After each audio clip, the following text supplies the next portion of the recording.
I already know what you're all gonna say. Let's open it up. Coach. You. Coach McAdoo, regarding the Hail Mary play, why is it that you didn't put Mr. Odell Beckham Jr. in on the defense? That was a coaching decision. Well, you've done it in the past. That was a coaching decision. Next. Coach. You. Reports have surfaced alleging that the team had trashed the plane on your return flight. Coach, did you care to comment? That's bullshit. That's bullshit. Next. Coach, Yeah, I got a question. Coach, why is it that every time you No, put a... no. Really? No? No, Oh, come next. on. Coach. How about you there? Oh, Ben, if I can call you Ben, frankly, there's been a lot of discussion, a lot of talk in media cycles about the influence, the things you learned from Green Bay head coach Mike McCarthy, phenomenal coach. Frankly, some individuals have referred to you as Little Mac, where McCarthy is otherwise known as Big Mac. How would you respond? Respond? Who is that? Little Mac? Mike, is that you? Oh.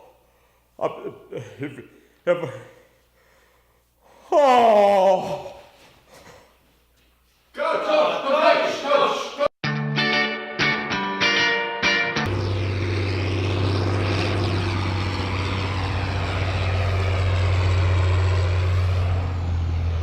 Apple Valley doing things. Breaking ice. How much does a polar bear weigh to beat the New York Giants? Oh, shit. Tommy Burns. Matty Day. What up? We are live from Stadium Planet Hoth. Seriously. Ice Planet. Chewy, hand me the hydro spanners. All right. I'll be right down. Calm down. Wow, you guys. It got late and cold again, but we are back to bring you another wonderful edition of Live from Stadium Drive.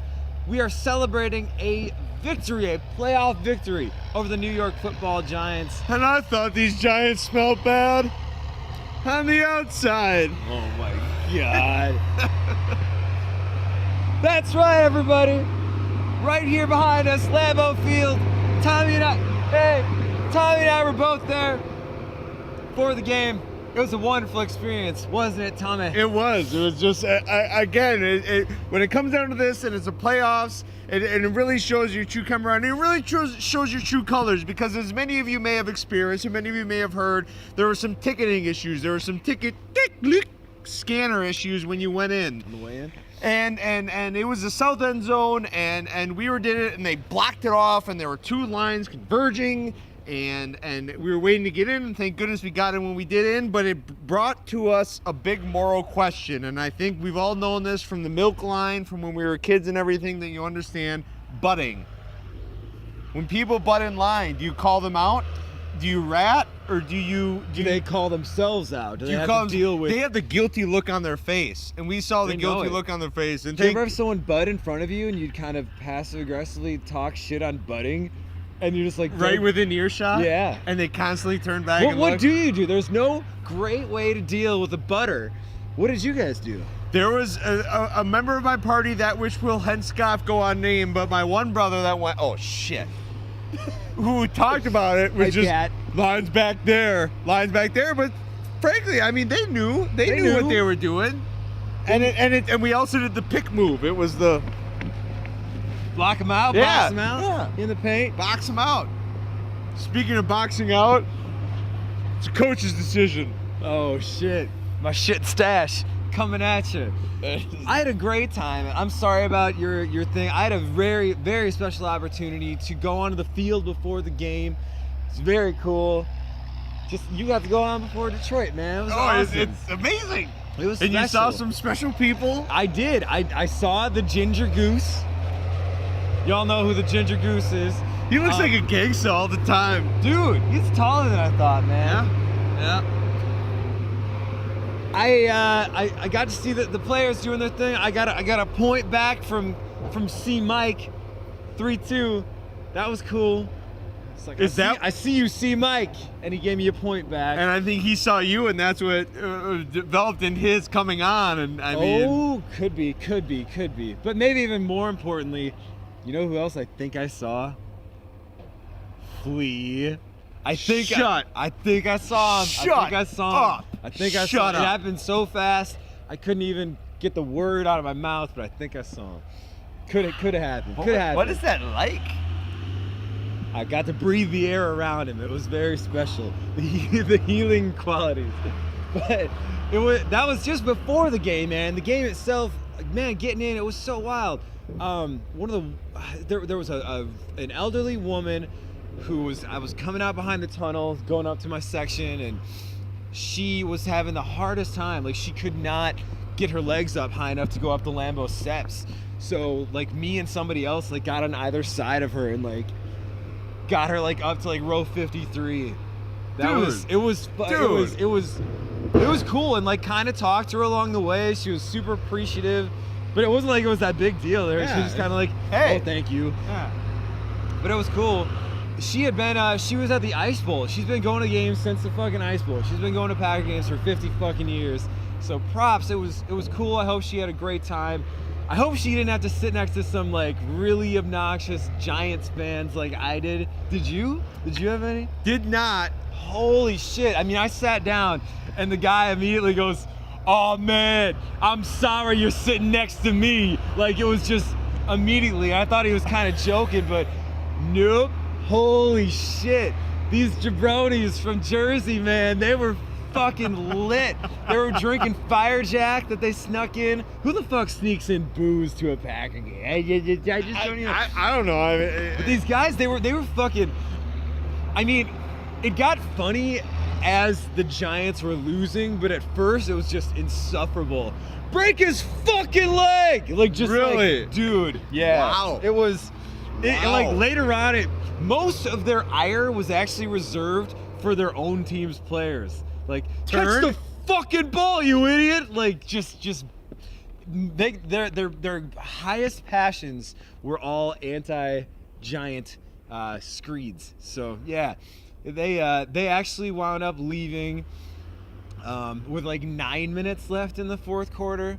Which, you know, you fly across half the country to go be an asshole to people, you at least fucking stay the whole time and just be a shithead. But before you knew it, they were high-fiving their way out. Hey, take care of them Cowboys for us, huh? We hate them. Yeah. Packers are our second favorite team. Yeah, high five. And boom, bow. The guy tried to offer me some popcorn, and I said, no, man, I've got braces. And meanwhile, I'm wolfing down like a huge brat, which would be way worse on braces. But he didn't get that. Which, by the way, culinarily speaking to the culinary strengths, Lambeau Field, this was just after the fucking Hail Mary going into the first half, and I got a Hail Mary brat from the line in Kugel Lodge, and it was pretty good. It had Bloody Mary onions, and spicy pickle on it, and it was really big and did the trick. Tell you what.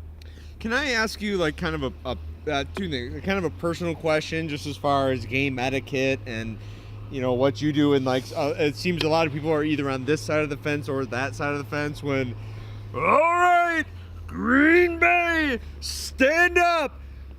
Packer fans, if you're sitting in section, yeah. Do you stand up? No, because, like, I don't fucking care if I get a DiGiorno pizza. Like, I'll go buy one. I'm not, like, rich, but it's like, if I really want, I'm not going to be pissed if I don't win a DiGiorno pizza. And what the fuck would I do with $50 to fucking Kohl's? And the outcome is going to be the same. Yeah. Speaking of, I almost forgot, dude. I'm down there before the game. I'm down there hanging out. It's pretty awesome. It was so cool. And I hear a couple of guys go, have you seen Joe Calgaro? Like, they were buddies with him.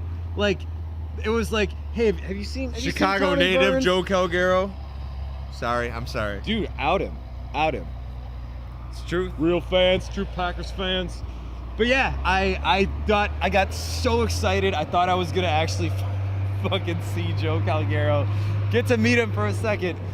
was not meant to be yet. I don't know what I would do in that situation. What would you do? Yeah, I mean, I don't know. Joe! Yeah. What does one do? Give me just a second. Anecdote for a second. I will, because the other thing I was thinking of is there a little bit of meaning, because we all know about the history of the New York Football Giants, and who were two coaches that were with the New York Football Giants that thus henceforth moved on from the New York Giants to coach the Green Bay Packers and the Dallas Cowboys, which we'll get to, but one Vincent T. and Tom Landry. Just kind of saying, it's kind of interesting how the cookie tears. Dude, Cookie had himself a good game. Man, it was just such a wonderful experience, dude. We were both at the previous Packer losses in the playoffs to the Giants, and those were hard. Those were really, really hard. Yeah. But this game, right here, it was fucking wonderful. It was. Man, like, I felt all my old wounds just healing. Like, I pictured my Packer self like Wolverine, like when he gets cut and you can see the wound just like sealing. I felt that going on as Demarius Randall caught that last interception. Every bit of it. Packers, Green Bay Packers, we sure hope that we gave you a wonderful send-off for the rest of your playoff journey. Nothing is better than high-fiving total strangers around you so many times. It's good. It's And good. It was great. It's real good. It's good, man. And there was lots to high five about, but I think we both kind of agree who's gonna receive the I will give what you receive. Sheboygan shout out, Brooklyn Zoo. Oh yeah. Sheboygan shout out to you. Shame on you. Sheboygan shout out. Who we give out to? Corn on the cob, brother. That's who. Corn on the cob, brother. That's who. Dang. Sheboygan shout out this week. 1-800 Randall Cobb. How can you not? For real. He didn't even know if he was going to play that day. He was fucking banged up. Stock was Didn't down. even know. They didn't even have him in the game all that early. And one of the other things, man, the week before that, here's a guy who had been out for 2 weeks and held out. And they interview him, and he's talking about championships. He's like poo-pooing the NFC North title that they just fucking grabbed from the clutches of the rest of the division. And he's like, that's cool, but championships. And I'm thinking, dude was just out for a couple weeks, injured, and he's talking championships. And then what does he fucking do? What does he do? 3 tutties. Damn, Randall. Mean with it. Mean. Cruel. Worms, rats, and goddamn arachnids. Wow, I don't even know. I don't even know how we actually get to introducing our next segment here. Ladies and gentlemen, live from Stadium Drive, we could not be more thrilled to have one of our favorite all-time Packers on this show here to talk to us. It is number 95. This home center, Mr. Datone Jones. Datone, how are you doing, man? Oh, man, I'm doing very well, very excited, man. Just put the playbook down. Oh, yeah, excellent. Do they got those on the tablets now, or the still pieces of paper? We got the iPad minis, but they get the job done. Yeah. Well, thanks so much for joining us tonight, Datone. You've been talking all night. You had your radio show before this? Well, actually, Clinton Rollins came back for the radio show, so he filled in today because we actually alternate weeks. So he gave me the nod that he was okay to do it. So that's great news. Oh, yeah, it's great news for him. Very cool. Well, I guess the biggest thing that's been burning on our conscience for some time now is we want to go all the way back to preseason. You had a post-game press conference where they asked you some questions at the end. You rattled off a shout-out, and among those people in that shout-out was Ray Ray. And you said it with your laugh. Is there a real Ray Ray, or is that Dave Chappelle's Ray Ray? Nah, man. That's one of my first friends back in Compton, California, man. I moved all over, but I remember when I was in, living in Compton, we actually moved to Vegas, and then things didn't work out there, so my mom moved back to Compton. And one of my first like real boys back in my neighborhood was a little fella. His name was Little Ray Dale. And Little Ray Dale, man, he was one of the little baddest kids in the neighborhood. He was a little young kid. He wasn't bad. He just didn't know any better. But everybody liked him, man. He's a giving person and caring person, man. That's one of my peoples, though. But I always gonna shout him out, man, because the craziest thing is because I remember being younger playing Matty. The only team he used was the Green Bay Packers, you know. So we always laugh about that now. Like he used to always beat me at the Packers playing the game, and now I'm on the Packers. Who was your team back then? Who did you always pick? Oh, I used to play with the Ravens, man. You know that back in the day, that 05 Ravens team, that 04 Ravens team. I used to play with the Ravens back in the day. I love Ray Lewis, and then I even played with the Ravens or the Giants. I used to love Michael Strahan. Always looking at the great defenses. Yeah, and then you know, if you're going to go offense, I used to use the Colts with Peyton Manning, Marvin Harrison, all those guys. Jokes to die, even before that.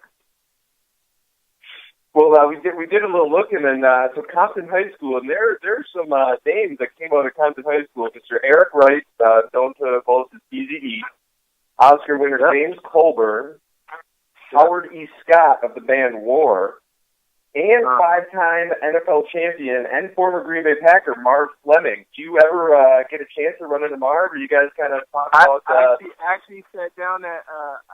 for Super Bowl 50, we did an induction. I think we had like 5 or 6 guys from my high school that actually won Super Bowls.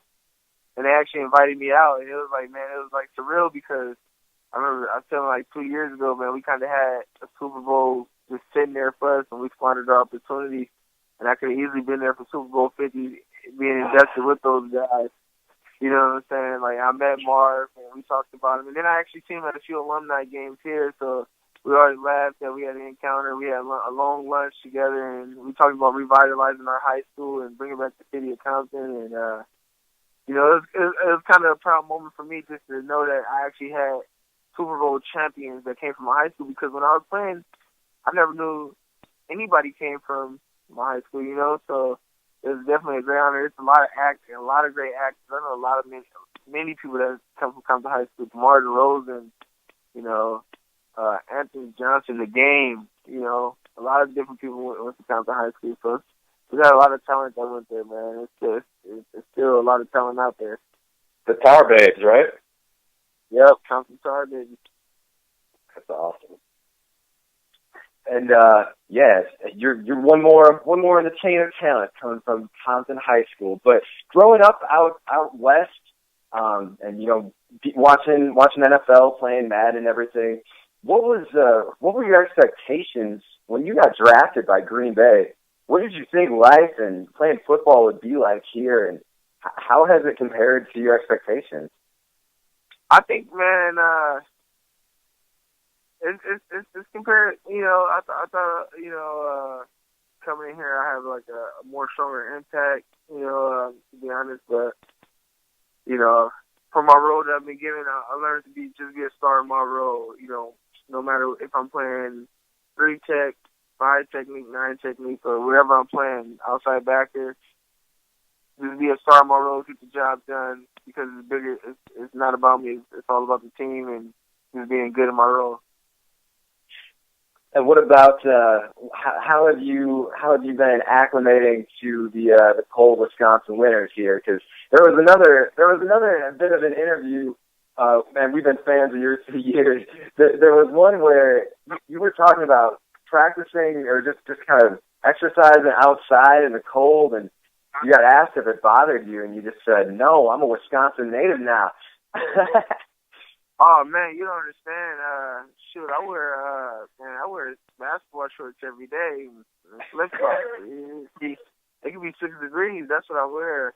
You know, I feel like you want to get used to it. You gotta, I'm only outside for football practice. To be honest, I'm playing with my dog. So, you know, I'm not out there that long. You know, so I gotta get used to playing on these cold Sundays.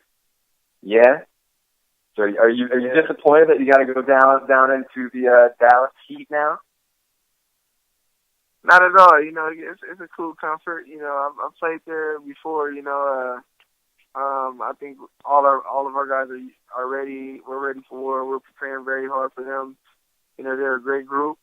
You know, and we got to do everything right to beat this group. So we got to go out there and prepare as hard as we can, and come out there with a lot of energy and just play for one another. Speaking of that, you kind of led right into my next question. Mike McCarthy, almost every week, he talks about it. He knew early on in training camp that this was a special group. This was just a different group of guys. The energy, just how they play together, their camaraderie. When did you see that, or can you just kind of talk about this year 2016 Green Bay Packers? Oh man, you know, on paper, man, just coming out, we came out on fire. You know, we went through preseason on fire. You know, we had a lot of expectations, and we got a lot of talent on our team, and you know, we went through a lot of adversity early on through our season, a lot of injuries. You know, we weren't finishing the way we wanted to finish, and our message wasn't being delivered throughout the locker room. I felt like we bonded when we had no one else to turn to, and when everybody turned their backs on us when we were going through a losing streak.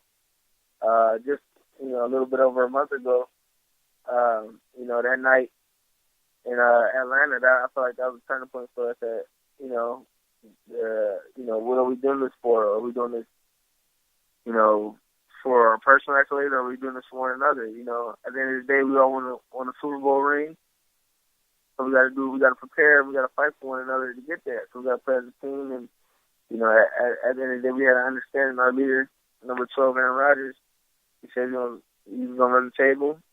Sure, whatever he said, we're going to believe. We just seen the crazy things out of him in practice and in games. So, that guy's a prophet. So we're going to run the table. So I mean, I know you guys have probably gotten especially tight, especially this year. Does that carry outside of practice and games? You hang out with any of the guys outside of football setting? Oh yeah, most of the guys hang out with one another if they're not with their families, kids, and you know, their loved ones. You know, we try to get out. You know, for me, I have my daughter and my wife, so you know, when I'm at home, I'm just chilling with them. You know, trying to spend as much time as I can with them. You know, when I'm not on the football field, because that's like an all-day job. But you know, we all hang out with each other. We all live nearby each other. You know, we see each other. We come chill. Our wives have dinners together. Our kids hang out with one another, and you know, we're a big family here. Yeah, I was going to ask about that too, because when we first talked, you were with your little daughter, and everybody was talking about how adorable she was. And Matty too here just has a young baby girl. How's fatherhood, man? How's that been going? Do you experience kind of trial by fire sometimes? Learning? Oh yeah, she's learning, man. She's a sponge. You know, both her parents are UCLA alum. You know, she has no choice. But I'm putting that pressure on her. You know, she's the first. She's carrying the torch right now, and she's gonna be a very bright, you know, young woman, a future woman one day. And I'm gonna do the best I can to raise her. And I feel like me and myself and her mom is preparing to do really great things with her and our future family. So, you know, I'm excited in my realm. But man, being a father, you know, it takes on a lot of responsibility in our household. Just being our leader and you know, just doing all the right things and you know, making sure I'm taking care of business off the field as if I'm on the field. You know. Amen. That's awesome, man. And that, what other you know? I know you guys hang out. You got the family stuff going on. But what kind of hobbies do you what kind of hobbies do you able to partake in here around Green Bay? I know there's maybe not as much action as the other bigger cities, but what kind of stuff do you do for fun when you're not doing football? You know, like most of the guys, like you know, most of the guys that have kids. You know, most of us we all have kids, so you know, when we can, we try to organize, you know, like a team dinner where like, you know, everyone can get like a babysitter. You know, everybody can come together, you know, get away from the family, you know, come together outside of the football world, relax, vent. I think that's really helped us in the locker room this year. The Christmas parties, the Thanksgiving parties, you know, all the camaraderie, New Year's and just certain dinners and watching national championship games, watching football games and going out to movies.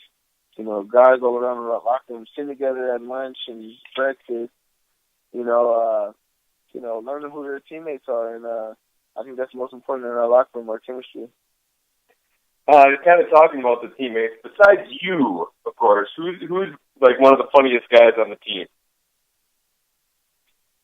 Oh man, you want me to tell you somebody, man? My buddy Mike Pinnell, man, but he's gone now, man. Oh yeah, Mike Pinnell, man, he's gone now. But funny dude. I'm confident that he'll land somewhere, to help him and do the best he can. Yeah, he's a good player. On a more competitive note, who when you guys do your one-on-ones and things like that, who are some of the guys on the other side of the ball you really you got some good competition with? Who you like going up against? Nobody.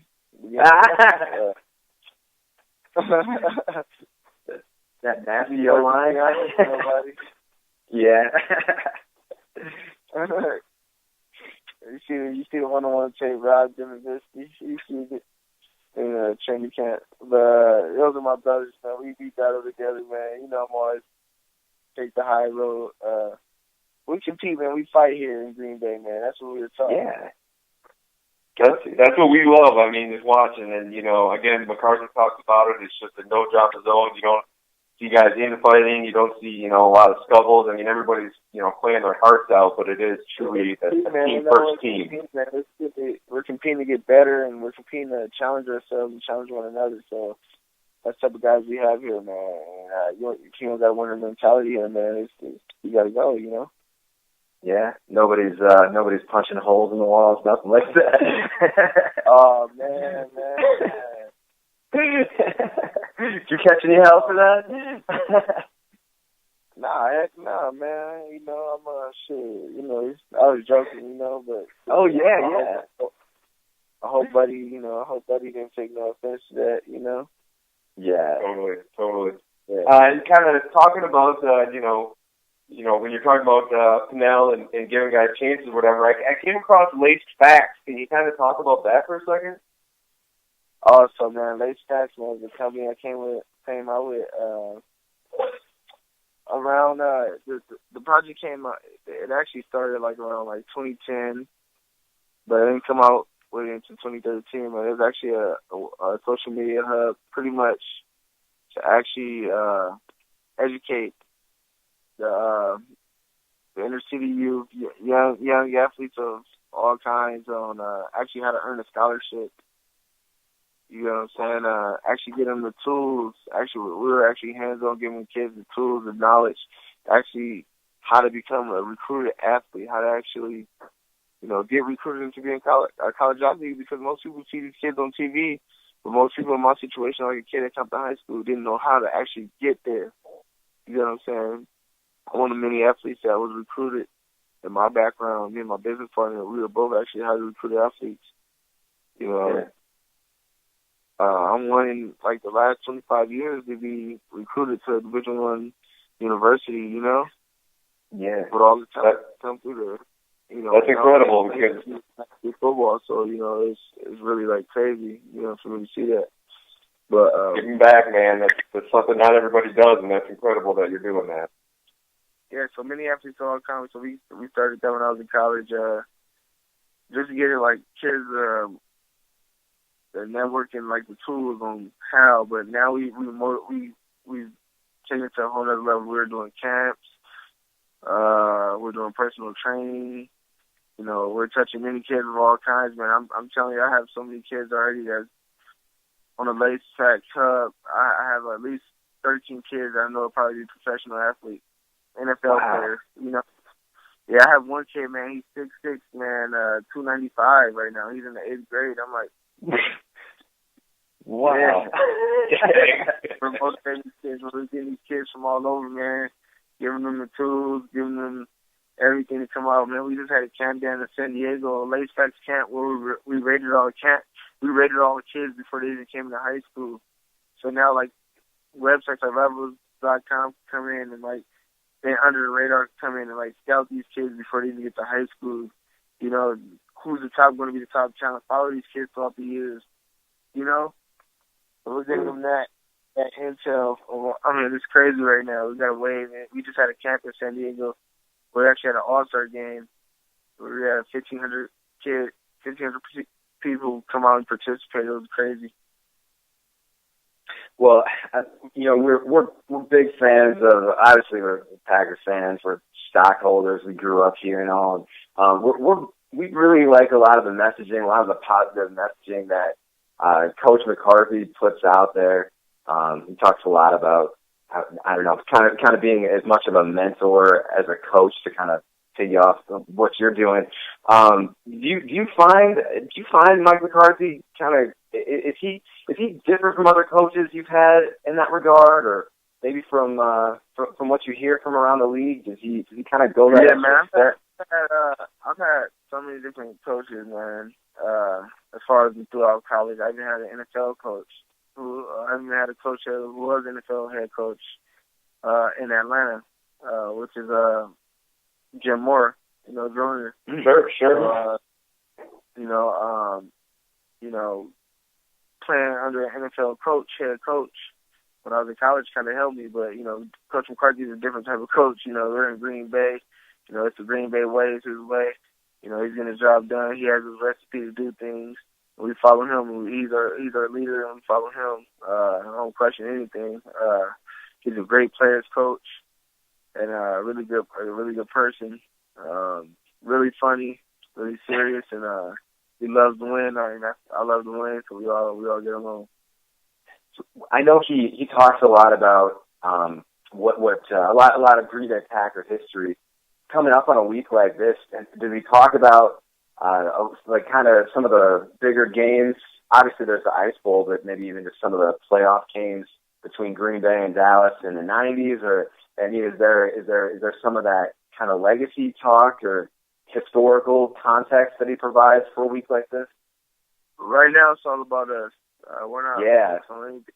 We're not focused on the past, or we're just focusing on. Today is Wednesday. We're focusing on Wednesday. Yeah.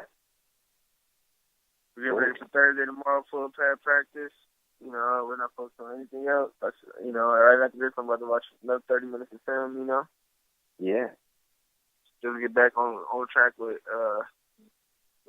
take care of my assignment.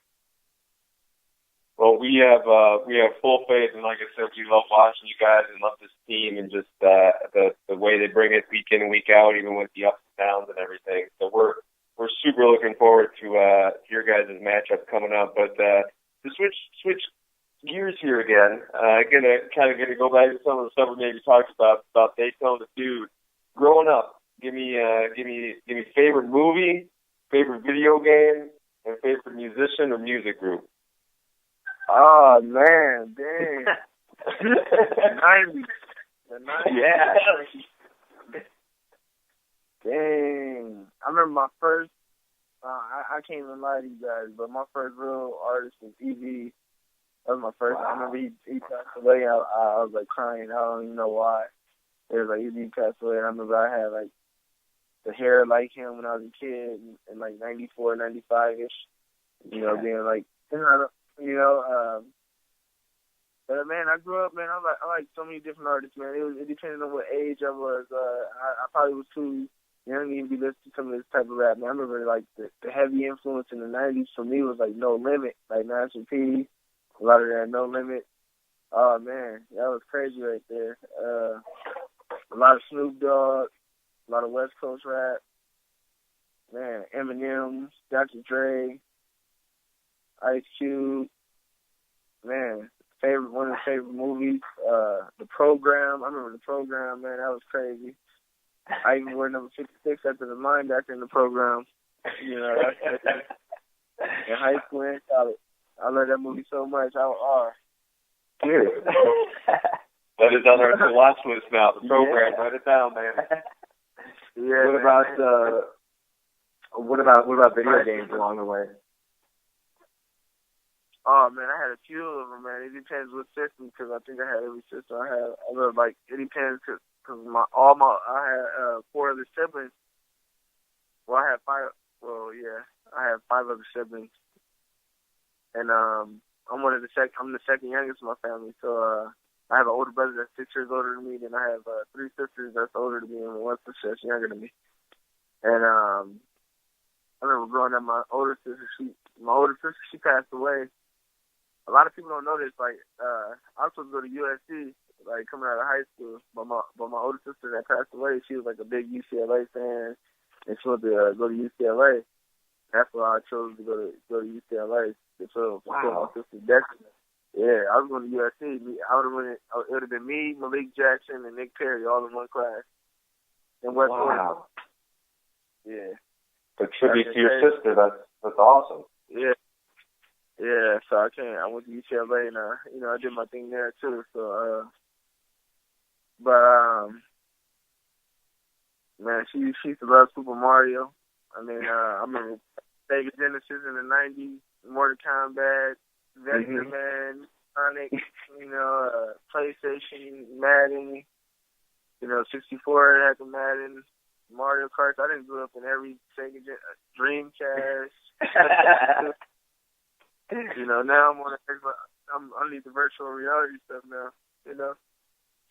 Yeah, but yeah, those '90s for everything we're talking about, movies, music, video games. That was the game ever, Vector Man. Oh, heck yeah! Yep, Contra was one of the best games ever.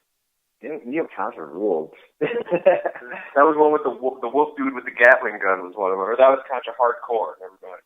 Hardcore. Yeah.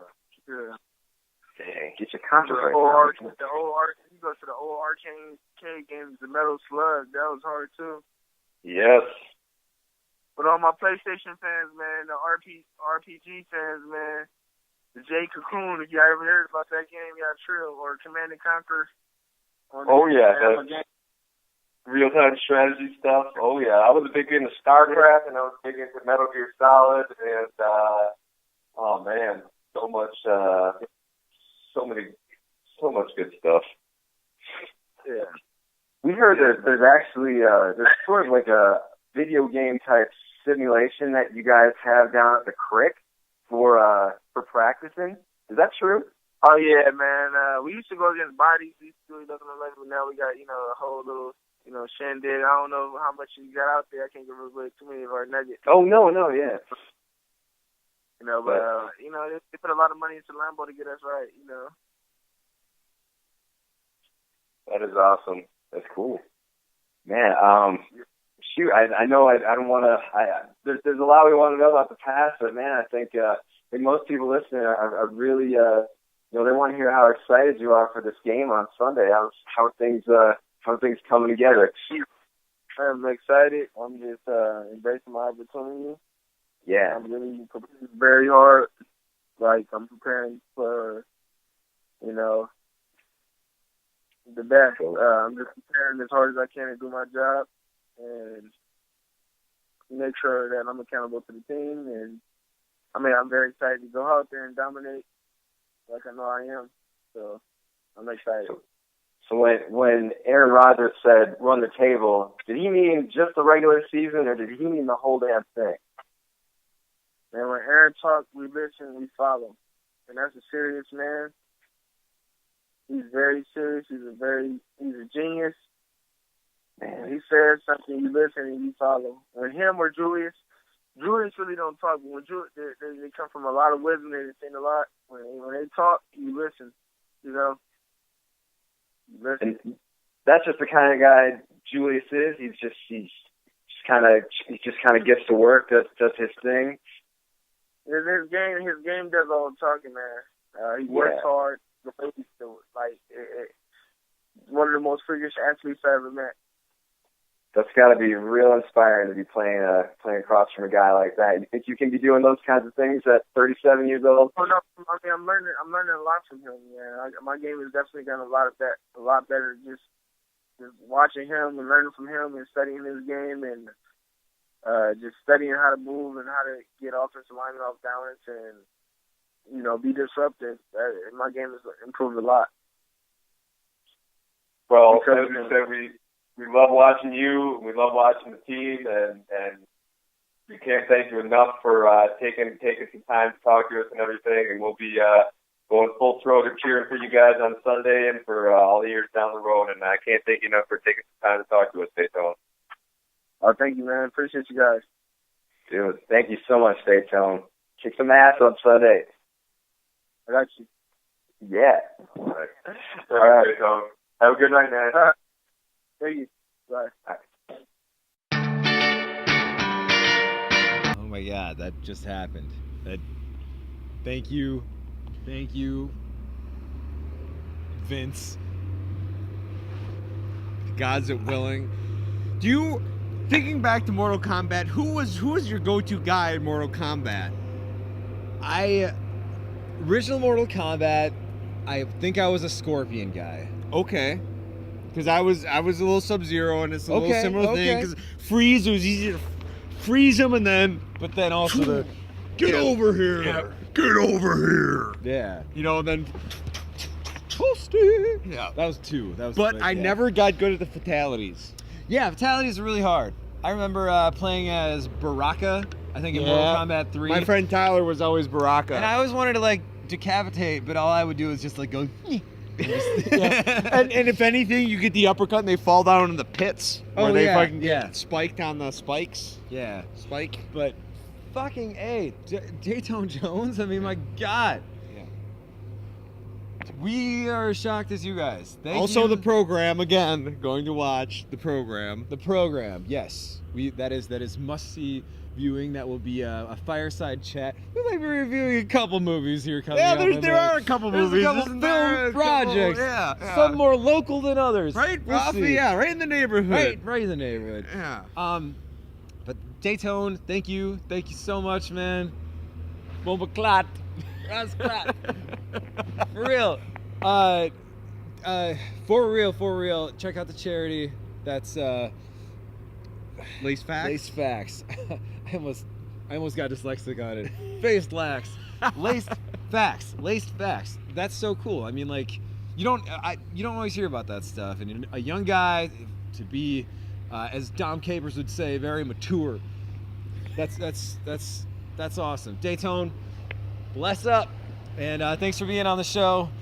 Tell your buddies. Thank you, Green Bay Packers, and everybody else from the top down. We do not say it enough, but the reason we are here is because of you and the fans and everyone else, that this is a no-budget thing, that this is a thing that we do from love of my heart. Can I get real and genuine for a second? You get so real. Because, gosh darn, it's been a long time, and if I can just say it, it's just been such a thrill through the ups and downs and everything that we went through and everything. It's just been pouring heart into it, and you guys that have been watching us, I mean, it's just been, gosh darn it.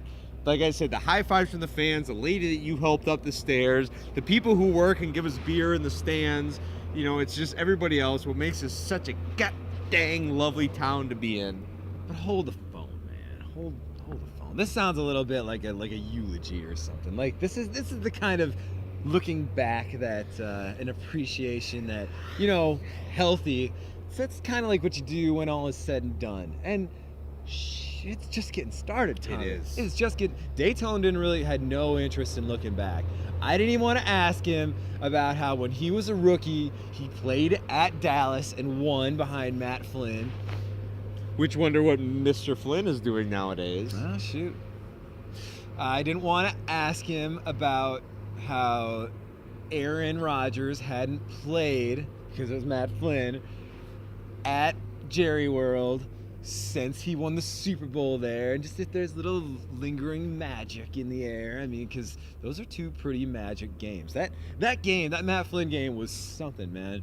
And we now we're going back there. Furthermore, I have a couple things. Sit tight, Tommy. All-time series between the Packers and Dallas Cowboys going into Sunday is tied at 17-17. History coming at you. Seriously. And coincidence again. last week we pointed out that we played the Giants the week after we played the Lions. Yes, which you pointed out The quite game- eloquently in a wonderful post. No, thank you, Dave. Dude, it gets weirder because the game after we played the Giants earlier this season was the fucking Cowboys. We are doing it again. I don't know what it means. But that's fucking wild. I mean, That's like Illuminati shit that's right fucking, there. dude. Let us in. We're worthy. Dude, like going into the playoffs. Damn, that's practiced. I'm sorry, I was listening the whole time. Yeah, right. Going into the playoffs, it was very interesting because the Packers had already played every other NFC team who made the playoffs this year. But this order shit, you know, what are they going to do with it? Because last time they beat Detroit, beat New York, and then lost to Dallas. This time, what's going to happen? What is going to happen live from Stadium Drive? Get at us with the comments. You know, we're awful curious to see what kind of things you think are going to happen. Give us something to consider. I Yeah, mean, what I are don't- things I don't- people aren't not even looking at? I'm not psychic. I have no idea. Did you know most presidents have gone to Yale with Geronimo's skull of the Freemason fraternity that has the... You can't talk about Geronimo yet, dude. It's too soon. Mo Allison, you got it, man. And I'm not even willing to guess. I'm not even willing to estimate what's going to happen there. I wouldn't even go so far as to make a... To all the people throwing him under the bus, stop watching because we're done with you.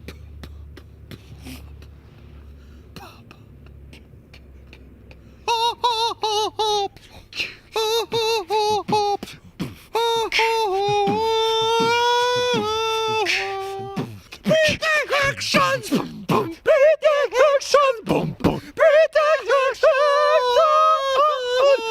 38 track meet, 28, 38, 28, 10 points, make him great. Matty hit me with the field, hit me with the field. Oh, no, sir. It's gonna be about 42 for the pack.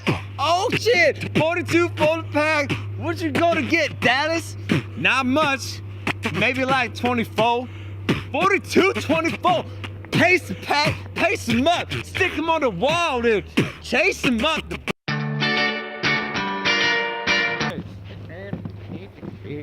Shout out to Apple Valley doing their thing Apple late Valley, at night, do that right thing. with us. Do They that have stayed up the beautiful whole parking time. lot. Man, shout out to No Places in Green Bay for having New York Giants hats for our skit. Thank you very much. But a great... Obviously, very responsible fans, I regardless of guess, what, you know. yeah. But our friends, Alex Strasser, Brandon Seafelt, and Ross Wilson, thank you very much for joining us in the intro today. The coolest of the dudest. But Datone Jones, my God, dude, thank you so much. And we hope we can have you back on the show again. Tell your buddies. But, Tell your friends, making amends. dude, And where it begins, it ends right now until the next time, and the next rhyme, and the next grind, and the next time we get the spiggity spine, feeling fine. We almost broke out there again in freestyle, but that was fly. It's cold, Tommy. it is. I think we need to get inside and Get these cowpokes back on the pasture. brand them. Yep. For rootin' tootin' Tommy Burns. For slinging, dinging, and bringing the heat, Mr. Day. Well, folks, it's been real. It's been good. It's been real good. It's been live from Stadium Drive.